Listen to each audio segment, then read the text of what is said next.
The half-life for a second order reaction depends on the initial concentration and is equal to 1 over K times the initial concentration.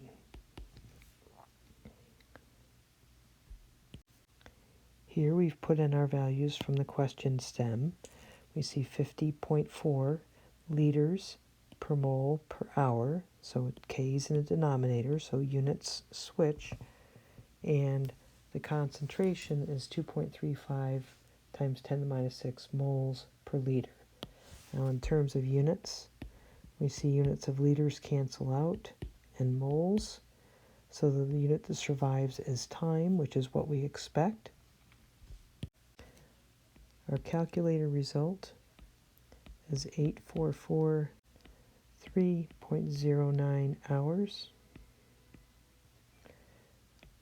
However, with only 3 sig figs, because that's all we can justify.